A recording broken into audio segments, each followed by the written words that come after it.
segunda de Pedro, capítulo 1.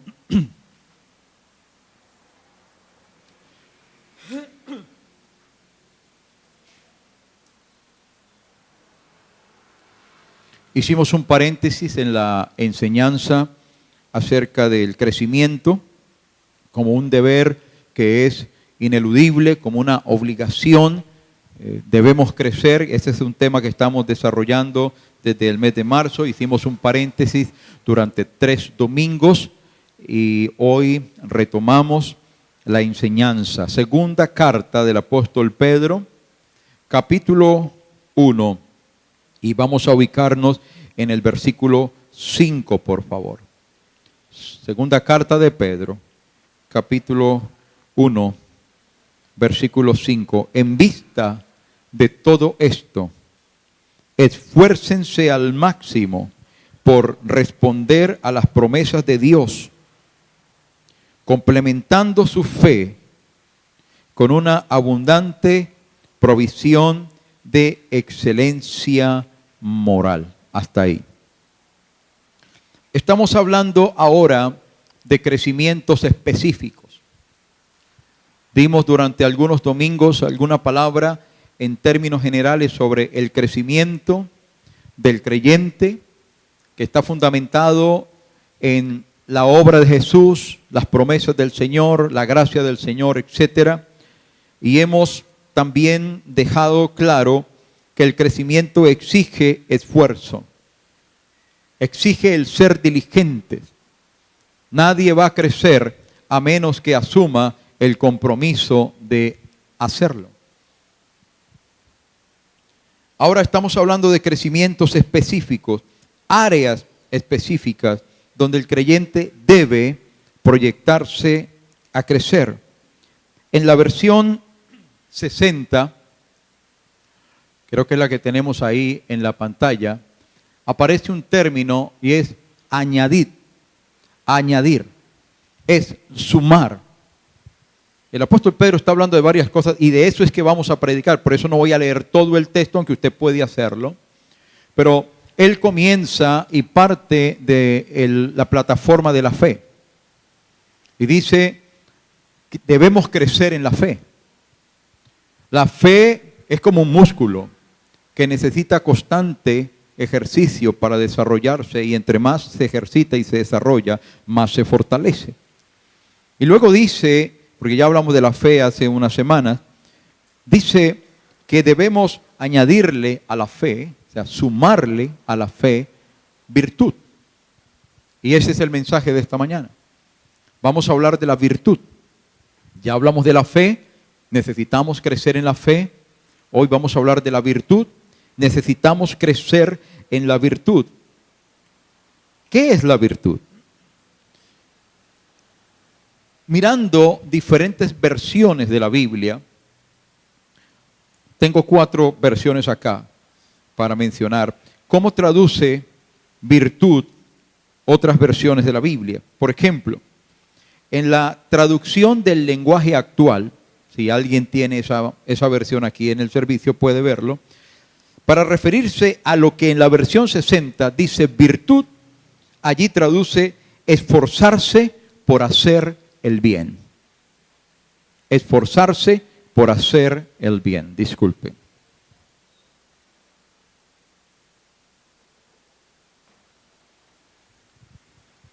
Eso dice en la traducción del lenguaje actual. Esforzarse por hacer el bien. ¿Qué dije? Interesante, interesante. Hay una traducción de la Biblia que se llama la palabra de Dios para todos, es la PDT, así se llama. Y allí dice, tener un carácter digno de admiración. Carácter habla de la forma de ser de la persona. Carácter no habla tanto de las obras, del hacer de un individuo a partir de sus capacidades, de sus dones o talentos, sino que el carácter habla de quiénes somos en realidad. Por ejemplo, si usted tiene un problema con otra persona, un disgusto, el carácter ha de manifestarse es ¿cómo reacciona usted en esa situación? ¿Qué manejo le da a un conflicto? Eso habla del carácter, es mi verdadera forma de ser. Así que en la palabra de Dios para todos dice carácter digno de admiración. La Biblia Dios habla hoy, lo traduce virtud como buena conducta. Buena conducta. Así traduce la versión Dios habla hoy el término virtud, buena conducta. Que nos estamos metiendo en un terreno muy interesante, porque este es un terreno que muestra realmente cuál es el nivel de nuestro cristianismo. ¿Sí ve? Y también en la Nueva Traducción Viviente, que es la Biblia que yo estoy utilizando ya hace más o menos unos 3 años o 4 años, lo traduce como ya lo leí y lo voy a volver a hacer. Habla de abundante provisión de excelencia moral. Tremendo esa traducción. Abundante provisión de excelencia moral. Así que teniendo en cuenta todos esos conceptos que nos ayudan a ampliar la visión y no nos quedamos solo con la palabra virtud. Porque si yo le digo, crezca en la virtud, y usted dice, virtud, ¿y qué es virtud? Porque hay 2 o 3 formas generales de ver el concepto de virtud, y ahorita lo voy más o menos a tratar de desarrollar. Entonces, déjeme recordarle las 4 versiones, cómo dice la palabra virtud. En una dice, esforzarse por hacer el bien. En otra dice, carácter digno de admiración. En otra dice, buena conducta. Y en otra dice, excelencia moral. O abundante excelencia o provisión de excelencia moral. Permítame explicarle un momentico acerca de un concepto de virtud. Y me cuido de hablar así porque no queremos ser pretenciosos. Al creer que lo que nosotros decimos es la última palabra, sobre todo, no. Cada predicador aporta, en un servicio se aporta lo que en ese tiempo se permite aportar, pero no tenemos la última palabra. La última palabra la tiene el Señor. Nosotros aportamos conceptos. Y uno de esos conceptos lo vamos a tomar de la misma palabra en griego que le da origen a la palabra o a la traducción virtud en nuestro castellano. Usted lee virtud en la Biblia, en la 60, por ejemplo. ¿De dónde salió esa palabra virtud en español?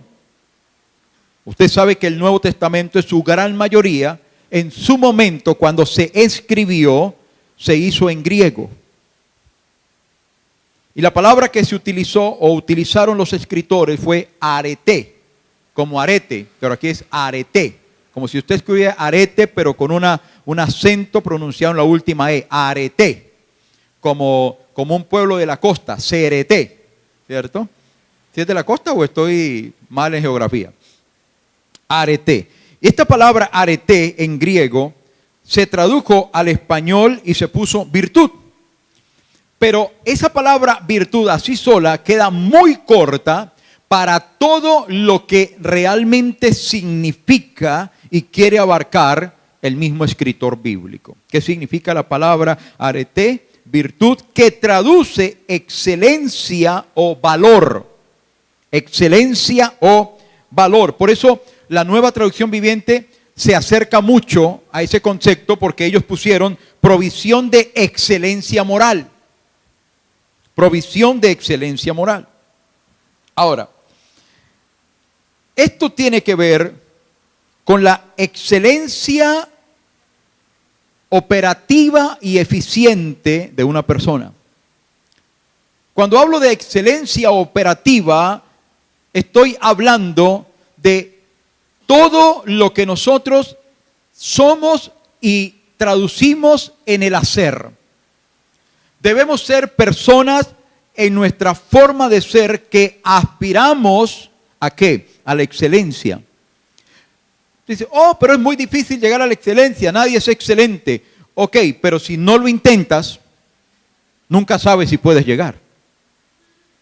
Y hablando de la excelencia, complementando o interactuando con los diferentes conceptos de las traducciones, Estamos hablando de una persona que visiona tener una conducta excelente y que está fundamentada en la moral o en los valores morales. Todo esto tiene que ver con virtud. Ahora, ¿cómo es que nos han enseñado a ver la virtud más que en singular, en plural? Virtudes. De hecho, la Biblia traduce por allí las virtudes de aquel, hablando de Cristo. Claro, puede decirse, por ejemplo, el amor es una virtud. La fe sería una virtud. La paz sería una virtud. La benignidad sería una virtud. La bondad sería una virtud. Pero todos estos elementos en conjunto, ¿qué hacen o qué construyen? La conducta de un individuo. ¿Me están entendiendo hasta ahí?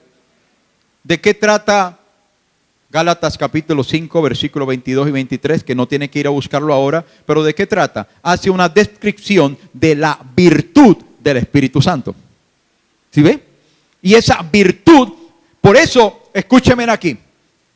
Usted escucha personas que dicen los frutos del Espíritu. La Biblia no dice los frutos, la Biblia dice el fruto. Mas sí habla de los dones del Espíritu, sí. Y habla de las obras de la carne, ¿sí? Pero cuando se refiere al Espíritu no dice los frutos. Yo escucho muchos creyentes siempre decir los frutos del Espíritu. No, es el fruto. ¿Cuál es la diferencia?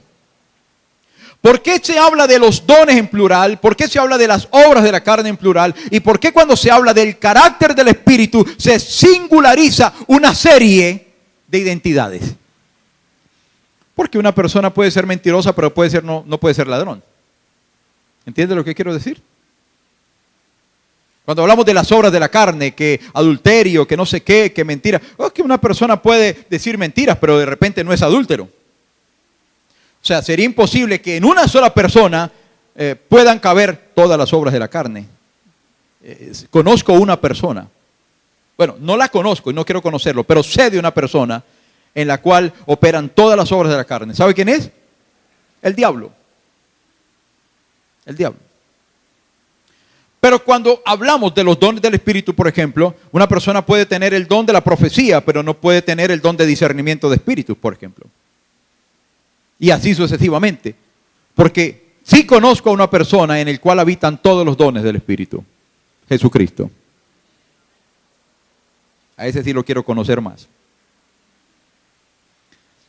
Pero cuando habla del fruto, que es la referencia al, como dijo un escritor que me gusta leer por allí, de un comentario bíblico, dice, el fruto del Espíritu es un retrato moral de Jesucristo. Interesante concepto.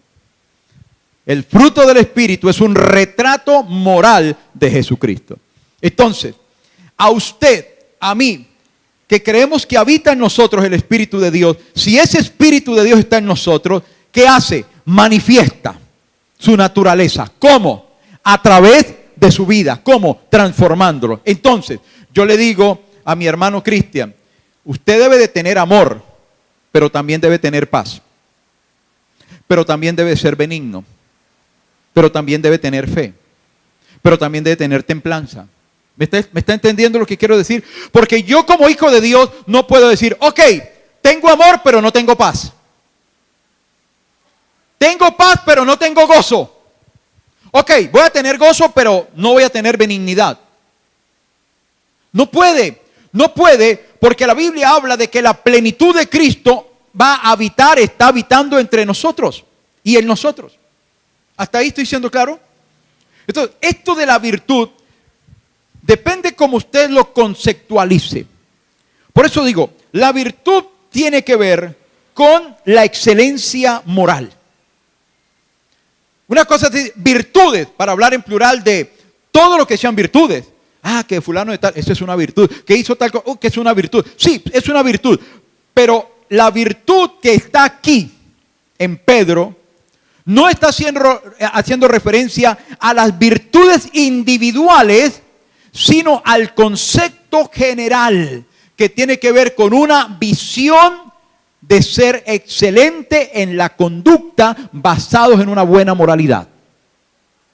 Por eso es que la vida cristiana le ocupa a uno las 24 horas del día, los 7 días de la semana, los 30 días del mes, los 365 días del año. No hay festivos ni vacaciones en la fe. Porque es exigente. Lo más exigente que un ser humano puede afrontar en la vida bajo el sol es la vida cristiana. Por eso muchos han comenzado y muchos no han llegado. La Biblia dice que esto es para los valientes. Y si usted está aquí es porque usted quiere continuar. Bueno, Dios nos da el valor para hacerlo. Entonces, cuando hablamos de la virtud, estamos hablando de la capacidad que hace que una persona se convierta, vamos a hablar cívicamente, en una buena o buen ciudadano. En estos días estaba viendo con mi esposa un videito de esos que mandan por WhatsApp acerca de un pequeño reportaje que hizo alguien en Japón. En Japón. Japón es otro mundo, definitivamente. Yo no he estado en Japón, pero tengo amigos que han estado en Japón y dicen, llegar a Japón es sentirse uno que está en otra parte, definitivamente, en una parte del mundo totalmente diferente. No sé si aquí alguien ha tenido el privilegio de estar en Japón en alguna vez, en vivo y en directo. No me diga que usted ha ido a Japón a través de los programas de televisión. Yo también he ido a muchas partes así, ¿cierto? Pero estoy hablando de estar allá. Los japoneses tienen cosas muy interesantes. Y nosotros sabemos que, ¿hace cuánto fue la Segunda Guerra Mundial? ¿60 años? Más o menos, que terminó. 60 años tal vez, desde el 48 me parece que fue. ¿Y cómo quedó Japón después de la Segunda Guerra Mundial? Para los que les gusta la historia. ¿Cómo quedó Japón? Arrasado, quedó arrasado, totalmente arrasado, destruido. ¿Sabe que hoy Japón es una de las potencias en el mundo? Como en mucho menos, porque hablamos de un promedio de 60 años al día de hoy, pero Japón es potencia mundial hace muchos años. Se recuperaron de una manera impresionante lo más rápido posible porque el japonés tiene una mentalidad, ¿sabe de qué? De excelencia. Y no estamos hablando de cristiano porque de hecho en Japón el cristianismo tiene mucha resistencia. Decía en un libro, le leí a Pablo Cho, hoy llamado David Cho, el pastor de una de las iglesias más grandes del mundo en Seúl, Corea, el que escribió La Cuarta Dimensión, etcétera, etcétera. Y él escribe en uno de sus libros, él dice, él empezó a sentir carga por los japoneses para llevarlos a Cristo. Y sabe, él hablaba del ambiente espiritual en Japón tan terrible, tan duro, que él pagaba vuelos charter y llevaba japoneses desde Japón hasta su iglesia en Corea del Sur, les hablaba el evangelio y allá se convertían al Señor. ¿Cómo sería el ambiente espiritual tan terrible en Japón que para el japonés es muy duro el tema del evangelio? Pero apartándonos por un momento de ese fragmento, es decir, el japonés tiene una mentalidad, lo único que le hace falta al japonés es ser cristiano. Porque tiene una mentalidad, una excelencia de conducta, una excelencia dentro de la moralidad que ellos manejan. Y el videito que mirábamos, que hasta mi esposa me dijo, pásalo en la iglesia. Pero no le va a hacer caso hoy. Después del mediodía le hago caso. Y habla de cosas tan sencillas como esto. Y yo quedé asombrado. Dice, en Japón no hay canecas para basura en ninguna parte. No hay canecas para basura en las estaciones de los trenes, en los supermercados, en la calle. Aquí uno encuentra canecas de basura por todas partes, pero uno encuentra la basura fuera de ellas. ¿Y sabe por qué? Decía, porque tienen una convicción tan tremenda sobre el tema del aseo, de la limpieza, de la ética, de la buena educación, que cada quien se hace responsable de su basura. Y cargan su bolsita y echan la basura en su bolsita, la ponen en su bolso y cada quien la bota en su propia casa donde tiene que ser. Se parece a nosotros aquí. Que a veces terminamos un servicio y toca recoger las botellas del agua, las tapas, los papeles de chicles, del bombombún, etcétera, etcétera, que corren y dejan las sillas vueltas para un lado y nadie es capaz de coger la sillita y dejarla. Si la silla estaba aquí, ahí la dejo. Si entré con una botella de agua, la botella de agua me la llevo y la boto donde tiene que ser. Nadie dijo amén. Pues por ahí dijeron amén. Porque nosotros, los colombianos y los latinos, si algo nos hace falta es tener visión de excelencia moral y de conducta.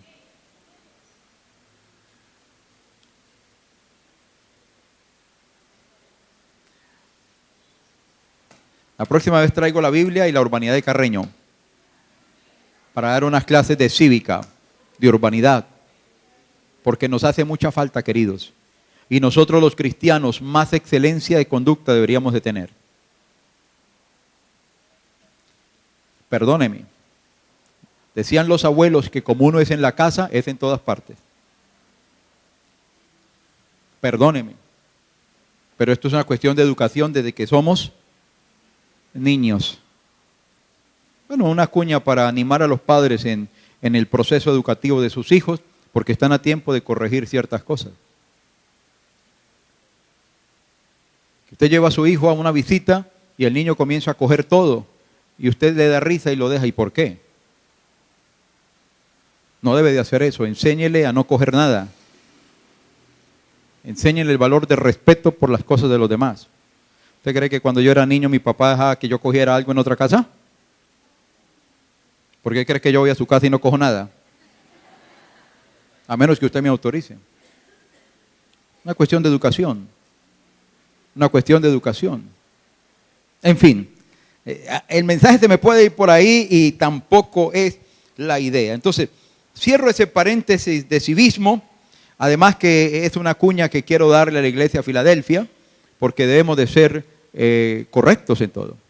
Cuando se vende un almuerzo, no deje el reguero ahí, recójalo usted mismo. O sea, esa mentalidad de que pues para eso están los que barren, no es una mentalidad respetuosa. Así vayamos a un lugar, vamos a un centro comercial a almorzar y dejamos el reguero. No, hay unas señoras que para eso les pagan. Mi esposa me corrige harto con eso. No, pues vamos nosotros y llevamos lo que queda. Para eso hay un orden allí. No importa que hayan personas a que les pagan para eso. Gloria a Dios. Está hablando el Espíritu Santo esta mañana. Otro día me voy a sacar una espina larga y voy a predicar sobre esas cosas. Aunque este tema me daría para hacerlo. Pero es la virtud que hace que una persona sea buena ciudadana. La capacidad, mejor. Virtud es la capacidad que hace que una persona sea buena ciudadana. ¿Ha visto gente botando basura desde el carro? ¿Cómo se ve? Entonces usted nunca lo haga. ¿Ha visto gente que va por el barrio y miran para todas partes y no hay nadie? ¡Pum! Sueltan la basura, la bolsa y la dejan ahí. Y después usted pasa y ya han venido los perros y han roto eso y hay un desorden impresionante. Y usted mira y dice, ¿cómo se ve eso de feo? Ok, eso es lo que somos. Los que van y botan los colchones en alguna parte. Eso es lo que somos. Discúlpeme. ¿Sabe por qué los japoneses nos llevan años luz? Porque tienen excelencia moral. Tienen proyección de excelencia. ¿Sabe? Los mejores trabajadores del mundo son japoneses. ¿Sabe qué hacen los japoneses en sus empresas? Toyota, Nissan, Mitsubishi, Toshiba, todas esas empresas. Los mejores productos en el mundo son los japoneses. Ahora, vaya usted a conseguir hoy un producto japonés que diga, hecho en Japón. No, todo es hecho en otra parte. No voy para no ofender la susceptibilidad de nadie, pero para comprar cosas hechas en Japón, toca ir a Japón. ¿Cierto? Pero ¿sabe qué hacen los empresarios japoneses? Ellos hacen que sus empleados se vuelvan socios de sus empresas. Y esto lo leía yo de la biografía, el testimonio del creador de Toyota, que por cierto era su apellido, Toyota.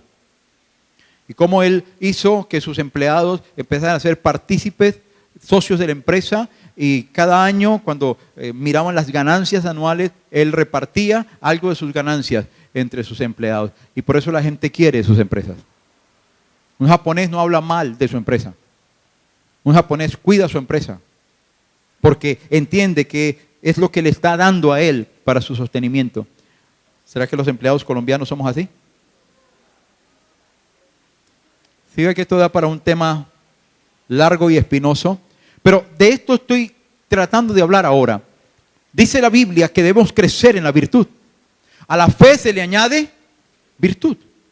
Y este tipo de virtud, el poder desarrollar, así nos cueste un poco más, el poder desarrollar una capacidad que nos haga mejores personas, mejores ciudadanos. Esta capacidad que nos hace expertos en la técnica de vivir como es debido. Estoy soltando otro concepto. Nos hace expertos en la técnica de vivir como es debido. ¿Sabe que hay gente que es experta en ciertas materias? Oh, es experto en tal cosa, es experto aquí, es experto allá. ¿Sabe? La virtud nos vuelve expertos en la técnica de vivir como es correcto. Por eso Dios se ocupó de poner esto en la palabra, que podamos crecer en la virtud. Entonces, déjeme sintetizar esto para ir más adelante. La fe debe conducir a una vida efectiva en el servicio a Dios y de la humanidad. Debe conducir siempre al valor de mostrar a quién pertenecemos y a quién servimos. Escuche, hablamos de la fe. Hablamos de la fe como aquello que nos conecta con Dios. Y ya todo lo que usted sabe de la fe. Luego el apóstol dice, añádale a la fe virtud. Añádale a la fe virtud. Porque, ¿qué es lo que pasa muchas veces con nosotros, hermano? Que nosotros tenemos una fe falsa. O a veces nuestra fe es hipócrita. A la fe se le anexa la virtud porque todo lo que nosotros confesamos en el plano de la fe, luego tiene que materializarse o manifestarse en el plano de la virtud. La fe, escuche, la gente que trata con usted no le mira la fe, pero le mira la virtud. ¿Me entienden lo que quiero decir? La fe es como ese músculo invisible que me conecta con Dios, con el Dios que no he visto. Porque esa es la realidad. Un Dios que veo sus obras, pero Él como persona no lo he visto. Hablo de un Cristo que en persona no lo he visto. Sé que por el Espíritu hay una cantidad de conexiones. Pero usted me dice, ¿de qué color son los ojos de Jesús? No sé. Porque algunos los han pintado verdes y otros los han pintado azules. Entonces yo no sé si los ojos de Jesús son azules, son verdes, son marrones, yo no sé, porque no lo he visto literalmente. Puedo tener una experiencia espiritual permanente con Él. Ahora, ¿qué dice el apóstol Juan? Que va a llegar el día en que lo vamos a ver cara a cara. Y yo tengo esa esperanza. Por eso nos esforzamos para seguir adelante en la carrera, porque yo sí quiero ver a Jesús un día cara a cara. Eso va a ser emocionante. Mire, se me pone la piel así como extraña solo de pensarlo. Primero de Juan capítulo 3 dice, le veremos tal como Él es. Tal como Él es. Y como vamos a tener la eternidad, yo quiero preguntarle al Señor una cantidad de cositas. Pero no le digo qué le voy a preguntar. Bueno, Él verá si me la responde o no. Pero eso es la fe. Pero la virtud es lo que la gente ve en mí. Porque la virtud habla de mi conducta. Habla de mis valores morales expresados en comportamientos. Y eso es lo que la gente ve. ¿Sabe? ¿Usted recuerda cuál era el problema mayor de los fariseos en la Biblia? Yo no voy a hablar mal de los fariseos. Voy a referirme a lo que la Biblia dice. Problema de los fariseos. Predican una cosa, viven otra. Eso es una dicotomía en la fe. Predican una cosa, viven otra. Predicamos amor, pero tenemos rabia por un poco de gente. ¿Qué es eso? Predicamos paz y vivimos desesperados 6 días de la semana. Solo nos calmamos el domingo porque ese día nos llaman los bancos.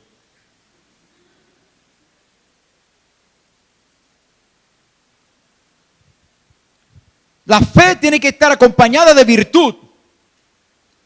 Lo que yo predico, lo que yo hablo a la luz de la palabra de Dios, debo de estar en un férreo compromiso de que haya una materialización de esa palabra, de una evidencia de esa palabra a través de mi vida. Ahora, eso no lo logro en un día. Se me va toda la vida en este trabajo. Pero si nunca comienzo, escuche, lo que nunca comienza, nunca termina.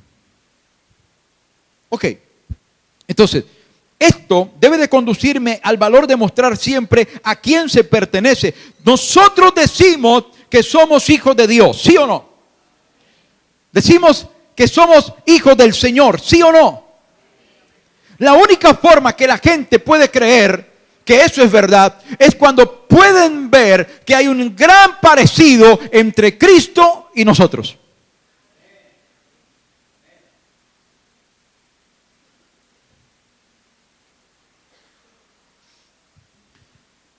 Y como el tiempo avanza, quiero enfocarme en lo que yo he llamado en este mensaje, ¿qué requiere el desarrollo de la virtud? ¿Qué requiere el desarrollo de la virtud? Entonces, nos ponemos de acuerdo. La virtud tiene que ver con hacer el bien. Hacer el bien. Excelencia moral, o por lo menos la visión, la proyección de una excelencia moral. Hacer el bien, de ser personas correctas. Por eso, una de las versiones, la Dios habla hoy, me parece que dije, traduce buena conducta por virtud. Buena conducta. Ok, ¿qué se necesita para el desarrollo de la virtud? Usted puede poner muchas cosas, seguramente pueden llegar ideas. Yo solamente voy a hablar de dos porque no me alcanza el tiempo para más. Lo primero, se necesita la capacidad y la claridad para diferenciar, escuche bien iglesia, capacidad y claridad para diferenciar lo bueno de lo malo. Oh, sí, Señor. Y voy a predicar sobre eso ahora, porque hoy por hoy hay creyentes que no saben qué es bueno y qué es malo. ¿Por qué lo dice? Por la forma como viven. El creyente no está llamado a mezclar lo bueno con lo malo. La vida espiritual no es un refajo. ¿Cómo puedo enfocarme en una excelencia de moralidad acerca del bien si primero no identifico qué es el bien? ¿Cómo puedo hacer el bien si no sé qué es hacer el bien? ¿Cómo puedo hacer el bien si todavía soy una persona que tengo identidad con cosas que son malas, las acepto, las tolero y aún peor, muchas veces participo de ellas? Oh, queridos, y hoy cómo están las cosas en el mundo. Creyente que no desarrolle la capacidad de hacer diferencia entre lo bueno y lo malo, creyente que se va a fundir, se lo digo. Y con todo el mare magnum doctrinal que existe hoy, donde hay una cama grandísima que se llama relativismo y muchos se están acostando en ella. ¿Ha escuchado la expresión relativismo moral? Sí, algunos de ustedes sí, yo sé que sí, saben qué es relativismo moral. Por si alguien no tiene idea. ¿Qué es el relativismo moral? Es la autonomía de cada individuo de poder decidir para él qué es bueno y qué es malo. Escuche, no decidir a la luz de la Biblia, sino decidir a la luz de sus propios conceptos, de sus propias ideas. Entonces, el relativismo moral establece que si para esta señora tal cosa es mala y para el señor que está al lado eso no es malo, entonces ella no lo hace, pero él sí lo puede hacer y no hay problema. Para mí no es malo hacer tal cosa. Para mí no es malo eso. Para mí no es malo emborracharme. Alguien puede pensar así, aun cuando la Biblia dice otra cosa. Ok, para mí no es malo leer tal literatura, para mí no es malo mirar ciertas cosas en la televisión, para mí no es malo. Para otro dice, no, para mí sí es malo. Y entonces se establece un relativismo moral. Cada quien de su individualidad y de su cosmovisión de la vida, cada quien decide qué es malo y qué es bueno. Ok, error. Lo malo y lo bueno se decide a partir del diseño divino. Porque los hombres en nuestra naturaleza no tenemos la capacidad. Por eso se creó el relativismo moral. Porque el hombre se cansa de luchar contra el mal. Entonces, si no puedes vencerlo, únete a él. Y entonces ponemos una cama que amalgamamos la conciencia. Ponemos algodones en la conciencia, le ponemos una almohada de plumas de ganso o algo así. Y entonces la conciencia se relaja. No, Señor, la capacidad para diferenciar lo bueno y lo malo parte del conocimiento de la Escritura. La Biblia dice, hay de aquellos que a lo malo le llaman bueno y a lo bueno le llaman malo. Entonces, ¿Dónde tengo que centrarme para poder identificar? Tengo que centrarme en Cristo. Por eso la Biblia dice que nosotros debemos llegar a tener la mente de Cristo. ¿Qué significa eso? Tenemos que aprender a pensar como Cristo. Interesante, ¿no? Interesante. Vamos a Ezequiel capítulo 44, versículo 23. Ayúdame con la pantalla, por favor. Ezequiel capítulo 44, versículo 23. La diferencia entre lo santo y lo profano. Les enseñarán a discernir entre lo limpio y lo no limpio.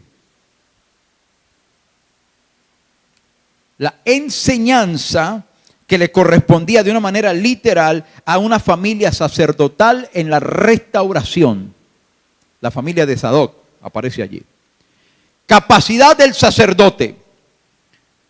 Si yo no identifico qué es malo y qué es bueno, no puedo enseñar qué es malo y qué es bueno. Discúlpeme, padres, que me meta un poquito más allá, pero si usted no tiene claro este principio, la pregunta es: ¿usted qué le enseña a sus hijos? Una de dos: o los enseña mal o decide no enseñarles nada. Y cuando usted enseña mal o no enseña nada, que es lo mismo, entonces sus hijos van a ser enseñados por el sistema. Y perdón que exprese esto, pero estamos en una lucha espiritual, y una lucha espiritual que tiene una gran área de lucha de conceptos. Ok, el movimiento LGBTI está con todas sus energías y sus herramientas puestas en el mundo, en una agenda internacional acerca de la identidad de género. Esto no es algo mínimo, esto no es una amenaza pequeña, señores. Esto es un tema que hay que considerarlo con mucha seriedad a la luz de la palabra de Dios. La única cosa que usted puede hacer, más de orar, de no sé qué, y no sé cuándo, es que usted debe de enseñarle a sus hijos la identidad de género a la luz de la Biblia. Si usted no lo hace, lo va a coger la corriente mundial de la identidad de género y va a volver la mente de su hijo pedazos.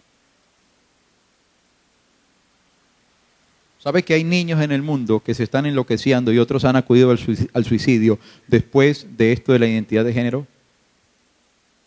Porque eso genera una confusión. Nadie me va a prohibir a mí, ningún sistema me va a prohibir a mí que yo le enseñe en mi casa a mis hijos lo que es la verdad.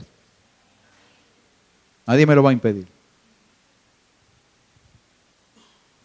Y si tú le enseñas a tu hijo la diferencia entre lo bueno y lo malo, él va a crecer. Y él va a crecer con esa perspectiva. Y cuando él llegue a su etapa más adulta, va a tener mayor capacidad de defenderse. ¿Por qué cree que la Biblia dice: instruye al niño en su camino, y cuando sea viejo, no se apartará de él? ¿Usted cree que esa palabra es de mentira o es de verdad? ¿Es de mentira o es de verdad? Entonces, ¿qué hay que hacer? Diferenciar. Diga conmigo: diferencia. Allá está. Diferencia. ¿Qué significa diferencia? No hay igualdad. Dos cosas distintas, dos cosas diferentes significa que esas dos cosas no son iguales. Luego entonces yo no puedo entrar en el relativismo moral. No puedo. Entonces, si yo no desarrollo la capacidad y la claridad para hacer diferencia lo bueno de lo malo, ¿qué es lo que va a pasar conmigo? Toda mi vida va a ser una confusión. ¿Cómo puedo llegar a la excelencia moral? ¿Cómo puedo desarrollar virtud si no parto de la convicción: esto es bueno, esto es malo? Así. Y es que para esto, hermanos, hay que tener pantalones. Porque estamos frente a un gigante de muchas cabezas, que es el espíritu que se mueve en la sociedad. Tanto que muchas veces a usted le ha pasado que ha dado una opinión en una reunión de padres de familia y se levantaron 4 o 5 que casi se lo comen de un mordisco por lo que usted acabó de decir, que era moralmente válido. No, pero es que los tiempos han cambiado. A mí no me importa que los tiempos cambien, los principios no cambian. Los principios sobreviven al tiempo, los principios son inalterables en el tiempo. Usted se vuelve más gordo, más barrigón, más canoso, más calvo o más flaco o lo que sea, pero los principios siguen siendo los mismos. Usted se casa hoy con toda su energía, con toda su virtud, con todo su entusiasmo, con todo su deseo, con todo un proyecto de vida. Y hoy usted dice que ama a su esposo, ama a su esposa con todo su corazón. Espere a ver qué ha pasado en 30 años.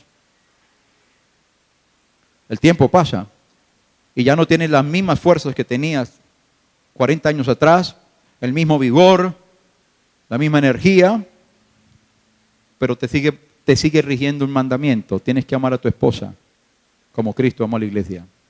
¿Me entiende lo que quiero decir? O sea, los principios se mantienen y usted se muere y los principios no se mueren, los principios quedan vivos. Entonces, si no determino que hay una diferencia entre lo bueno y lo malo, yo no puedo decir que no hay diferencia porque la Biblia dice que la hay. No puedo desarrollar virtud si no defino sobre qué la voy a desarrollar. Y hoy la iglesia está llamada a emerger en medio de un mundo caótico en todo lo moral.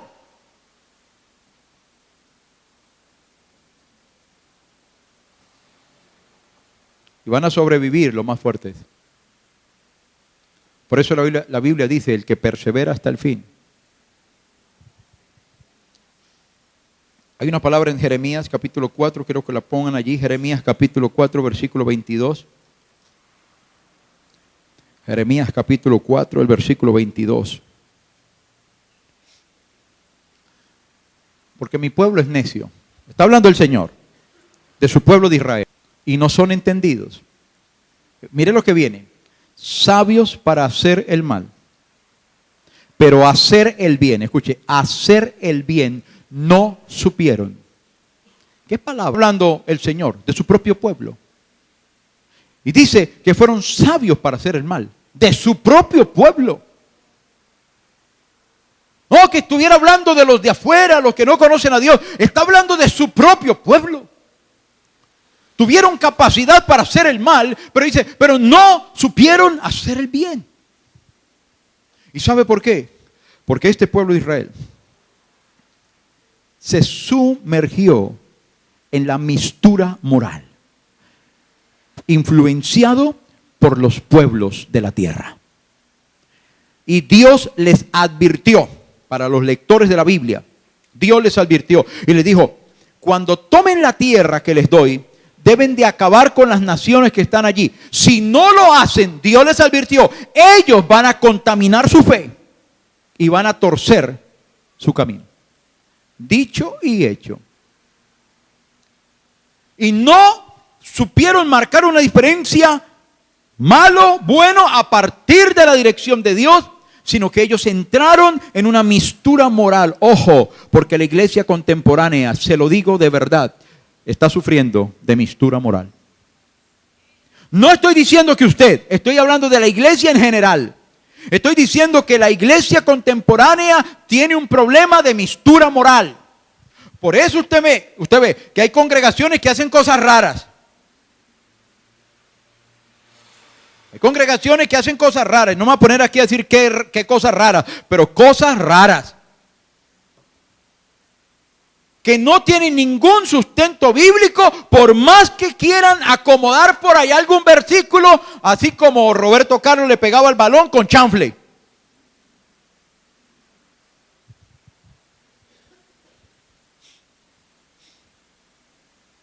Perdón la información, los que no saben de fútbol no saben qué dije. Estamos en época de mundial, hermanos. Dice la palabra del Señor, ¿sabios para qué? Para hacer el mal. Pero Dios les dijo, hagan el bien. ¿Y qué dice el profeta? No supieron. ¿Cómo se hace el bien? ¿Cuál es la premisa para nosotros hoy? Debemos de crecer en virtud. Esto es, crecer en el desarrollo, la capacidad de hacer lo correcto, de hacer el bien, en un mundo que cada día nos absorbe. le escuchaba el testimonio a una hermana aquí de la iglesia, no voy a decir su nombre para que no, igual no está en este momento con nosotros, pero nos contaba a mi esposa y a mí recientemente, ella trabaja con la parte pública, con una oficina de un segmento del Estado, y nos contaba todas las cosas que le han sucedido, toda la persecución a la cual ha sido sometida. ¿Sabe por qué? Solo porque no se presta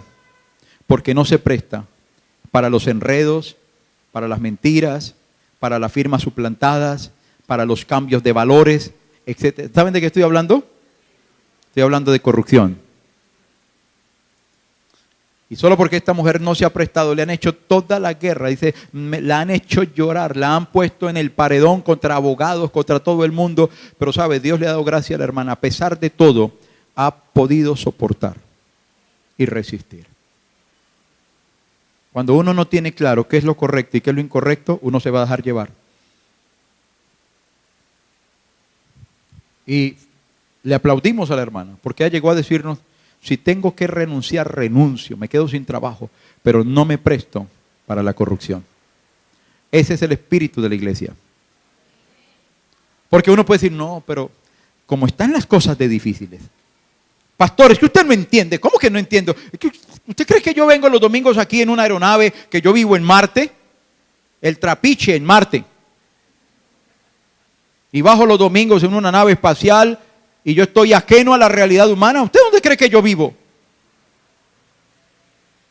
Yo sé de qué le estoy hablando, hermano. Pero si no tomamos la decisión de hacer lo correcto, no importa. Si tienes que perder el trabajo por hacer el bien, piérdelo. No, pastor, usted está loco. No, el loco es usted, que no quiere escuchar la voz de Dios. Porque si usted honra a Dios, Dios lo va a honrar a usted. No, pastor, no creo eso. Ese es su problema, no creer. El día que la iglesia salga de la mistura moral, vamos a crear un impacto espiritual en la nación o en los territorios donde la iglesia se mueva. Pero hoy estamos faltos de autoridad, de poder y de testimonio por la mistura moral que la iglesia vive o vivimos. Entonces la gente se ríe de nuestra fe porque saben que tenemos una fe hipócrita. Saben que mucho de lo que decimos nosotros no lo vivimos. Qué cosa tan tremenda. No supieron hacer el bien. Vamos a mirar varias escrituras para darle sustento a lo que estoy dejando aquí. Salmo 34, por favor. Salmo 34, versículo 14. Démosle sustento al pensamiento. Salmo 34, 14. Del mal y haz el bien. ¿Usted ve que hay diferencia ahí o qué? ¿O es igual? ¿Qué está diciendo el Señor? Apártate del mal y haz el bien. Significa que si estoy en el mal, no puedo hacer el bien. Porque no los puedo mezclar. Apártate del mal y haz el bien. Es una premisa bíblica. Y mire, es tan fuerte la premisa que en el Salmo 37, el versículo 27, vuelve a decir lo mismo. Aléjate del mal y haz el bien y vivirás en la tierra para siempre. Isaías capítulo 1, versículo 16 y versículo 17. ¿Qué dice la palabra? Lavaos y limpiaos, quitad la iniquidad de vuestras obras de delante de mis ojos. Y dice, dejad de hacer lo malo. Dios le estaba hablando a su pueblo otra vez, por si acaso. Dejad de hacer lo malo. Versículo, tended a hacer el bien. Buscad el juicio, restituid al agraviado, haced justicia al huérfano, amparad a la viuda, etcétera. Eso. Las dos premisas están aquí. Las dos premisas. 1, dejad de hacer el mal. 2, hacer el bien. Porque eso es crecer en virtud. Crecer en virtud. Amós, el profeta Amós. A ver si lo encuentran. Algunos no van por allá, por ese sector. Casi nunca. Bueno, los que vienen al estudio bíblico les ha tocado. Amós, capítulo 5. Profeta Amós, capítulo 5. Si no lo encuentra, búsquelo, está entre Génesis y Apocalipsis. Versículo 14 y 15, Amós capítulo 5, versículo 14 y 15 dice: hagan lo bueno y huyan del mal para que vivan. Lo voy a leer allí. Buscad lo bueno y no lo malo para que viváis, porque así dice, porque así Jehová Dios de los ejércitos estará con vosotros. ¿Cómo decís? ¿Sabe que el pueblo decía: Dios está con nosotros? Y le predicaba a las naciones: Dios está con nosotros. Y resulta que les venían unas ruinas y unas derrotas. Y entonces Dios les dijo: muchachos, venga, les digo dónde está el problema. Es que ustedes no han dejado el mal y no han aprendido a hacer el bien.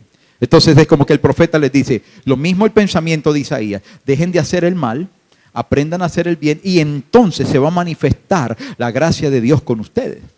Fíjense que aquí hay un condicionamiento. La gente cree: no, pues Dios está conmigo, no importa lo que yo haga. Pues yo no veo eso en la Biblia. Yo creo que la acción de Dios está dependiendo de nuestro estado y de nuestra relación con Él. O por lo menos así lo veo en las Escrituras. Versículo 15 de Amós: olviden lo malo y amen lo bueno. Allá dice: aborreced el mal y amad el bien, y estableced la justicia en juicio. Oiga, aborreced el mal y amad, ¿qué? El bien. Escuche el principio bíblico. Porque a veces nos puede costar en el ejercicio de la cotidianidad hacer esto. ¿Qué es lo que Dios manda a aborrecer? El mal, no el malo. Dice el mal, el pecado en su naturaleza. Jesús vino para enseñarnos compasión por el pecador, pero jamás aceptó el pecado de los pecadores. A la mujer que fue sorprendida en adulterio, no le dijo: mija, pero es que usted sí es bien boba, ¿por qué no cerró las cortinas?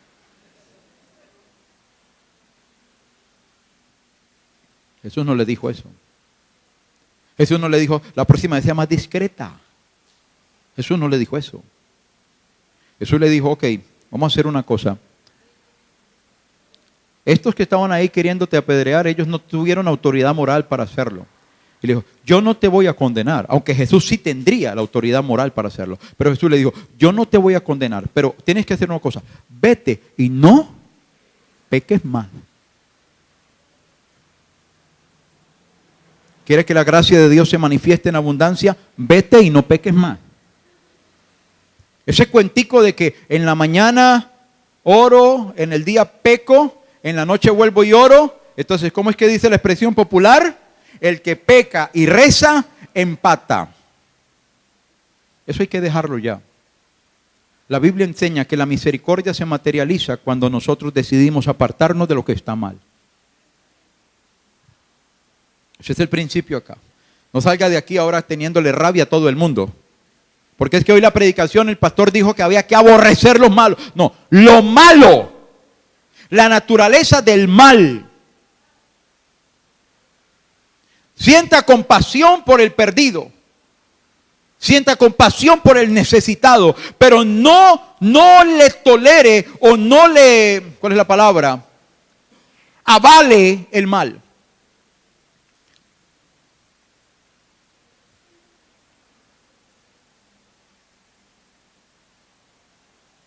Bonita la mariposa.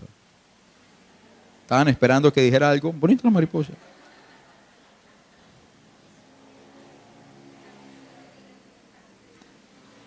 Alguien la está manejando con un dron por ahí para distraernos. Deje la mariposa volar, déjela libre. Usted preste atención acá. No la reprenda, pobrecita la mariposa. Cuando el Señor escribe a las iglesias en Apocalipsis, capítulo 2, capítulo 3, en algunas de las iglesias que el Señor hace unos llamados de atención, en algunas de esas iglesias el Señor les dice: tengo contra ti que toleras. Tengo contra ti que toleras tal cosa. Creo que ayer lo mencioné en el ayuno, no me acuerdo.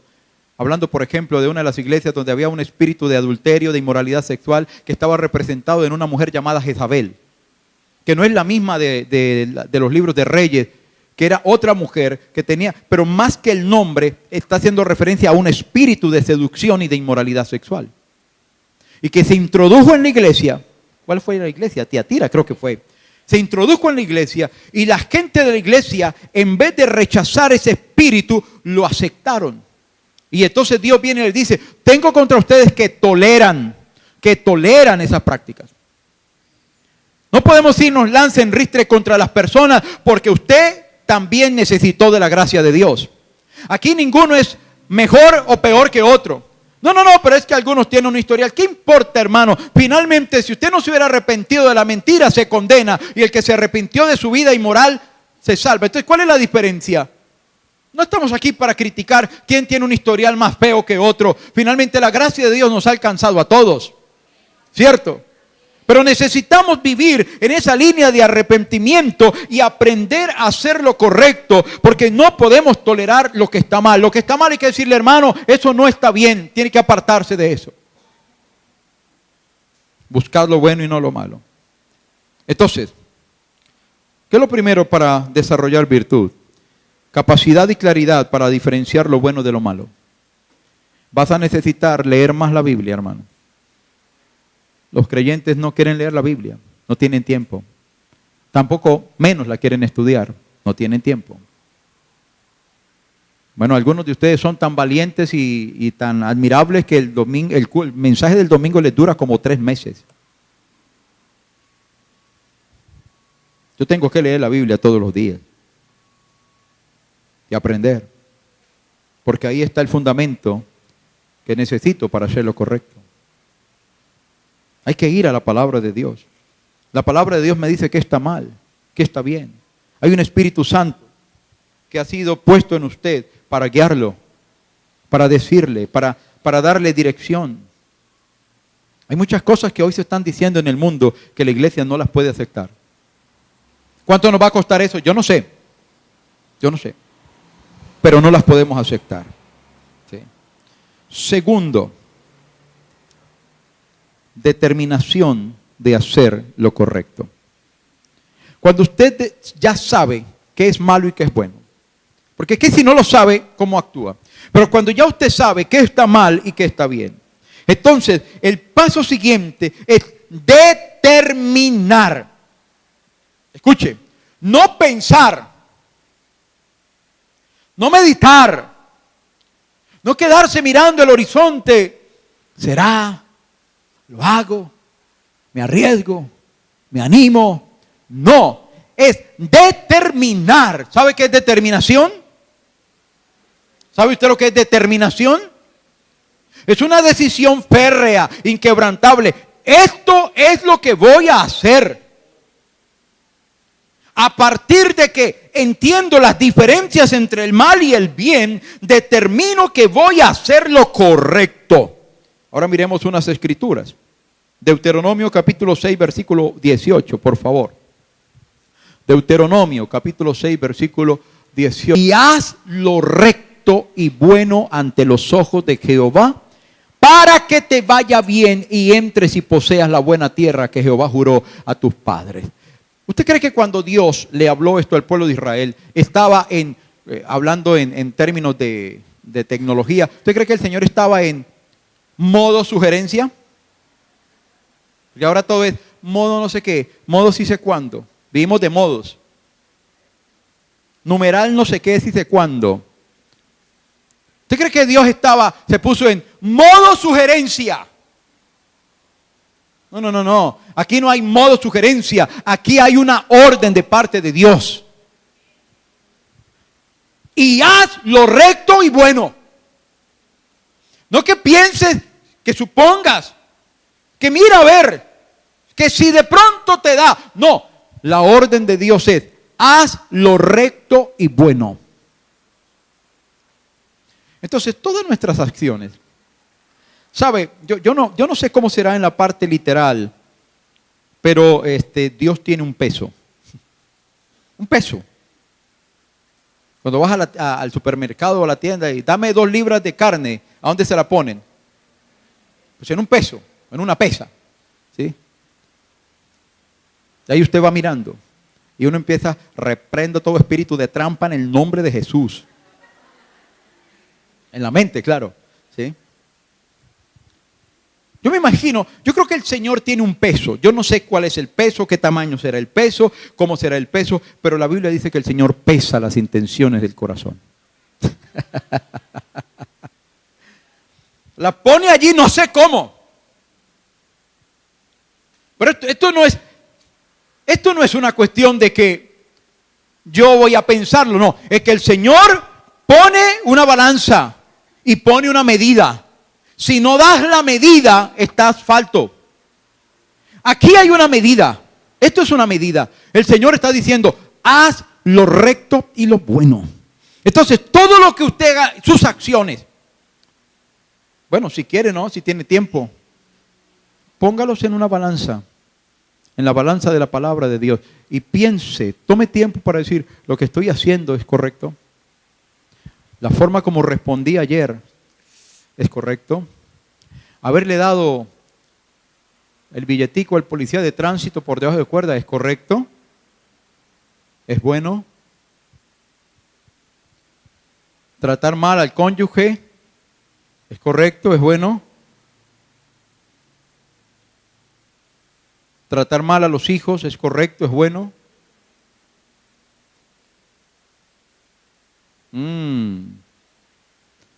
Ayer cuando me cerraron en el semáforo y que luego saqué la cabeza y le dije de todo, ¿eso es correcto? ¿Eso es bueno?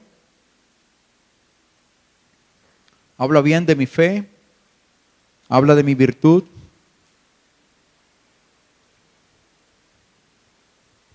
¿Por qué tanto silencio?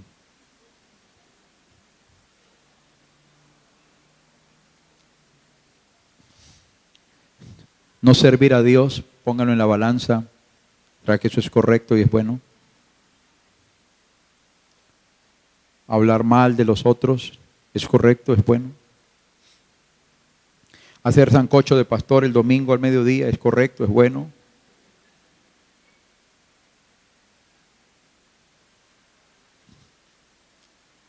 No traer los diezmos, ¿eso es correcto? No dar las ofrendas, ¿eso es correcto y es bueno? No, confrontémonos. Confrontémonos. No esforzarnos para agradar a Dios, ¿eso es correcto? ¿Eso es bueno? Bueno. La premisa es, debemos crecer en virtud. Gracias por el amén. No, se lo dije al hermano que lo dijo, ya lo demás no vale. Hay que crecer en virtud. 3 citas más.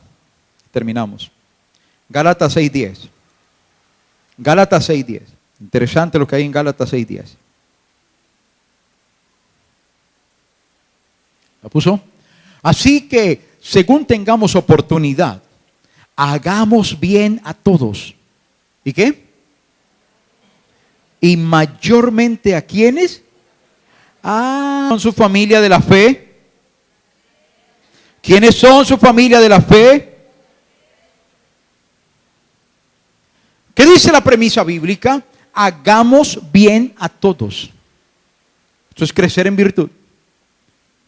¿Cómo reacciona nuestra naturaleza humana cuando alguien nos hace algo ofensivo? Ok, citamos la Biblia popular. Tranquilo, somos arrieros y en el camino nos encontramos Primera de Cristian, no sé qué, no sé qué.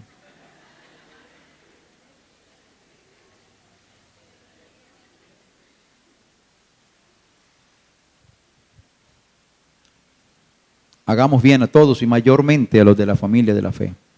No es posible que usted tenga algo contra alguien de la fe.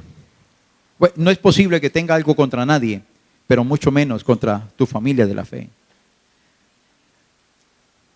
No hay cosa más lamentable que ver cómo las iglesias se autodestruyen cuando el uno habla mal del otro y el otro y el otro, el uno critica aquí, el uno critica allá, le molestó esto, le molestó aquello. No hay nada más destructivo que eso. La Biblia dice, hagamos bien a todos y mayormente a los de la familia de la fe. Oiga, hermanos, está mal que dejemos de traer mercado para la canasta de amor. Hay que crecer en virtud. Esas canastas, cada nada tienen que pasar el trapero por debajo porque se la pasan llorando. Segunda de Tesalonicenses, capítulo 3, versículo 13. Ponlo allí.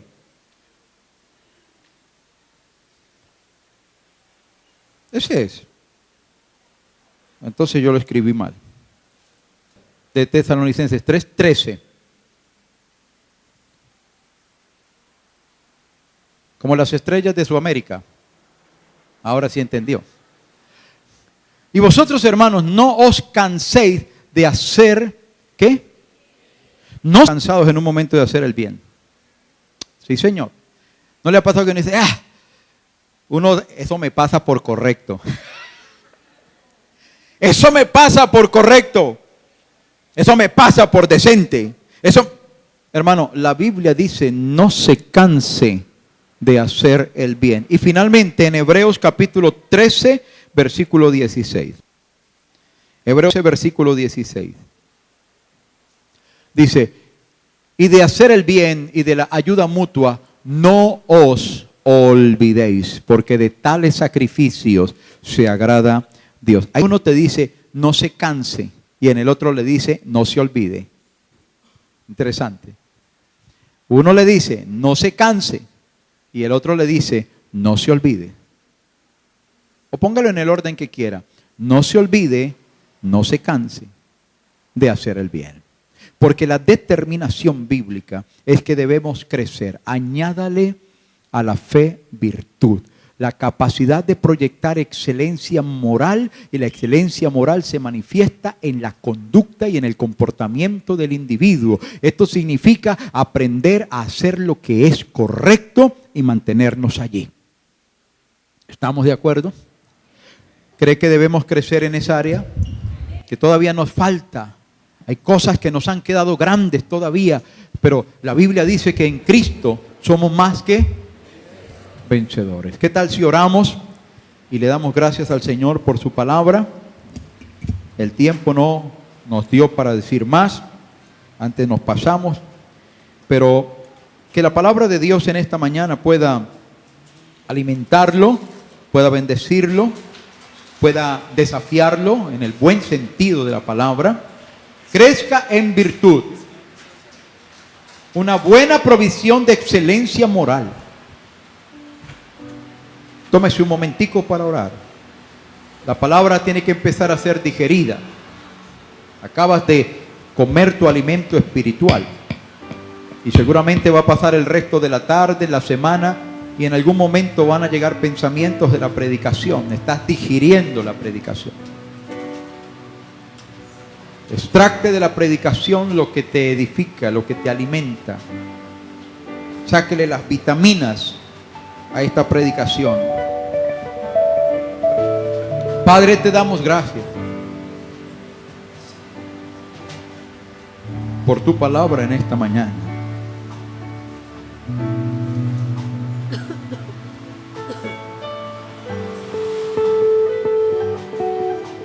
Ayúdanos a crecer en el desarrollo de la capacidad de hacer lo que es correcto. Este es un desafío diario, Señor. Diario. Nos enfrentamos a un mundo tan complejo, tan difícil, que está acostumbrado a hacer el mal. Tanto porque la Biblia dice que los hombres amaron más las tinieblas que la luz. Así que ayúdanos, te pedimos, para que podamos amar más la luz y aborrecer las tinieblas.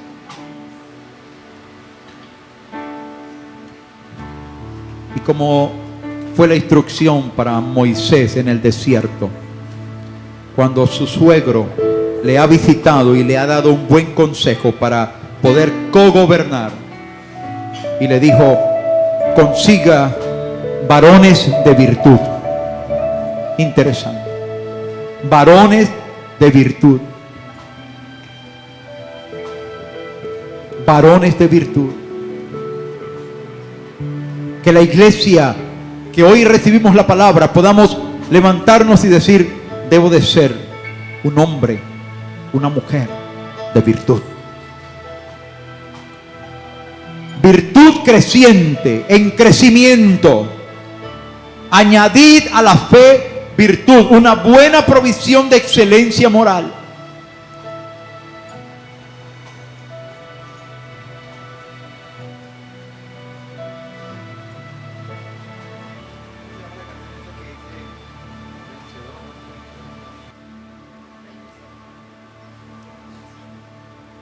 Señor, ayúdame a entender la diferencia entre el bien y el mal.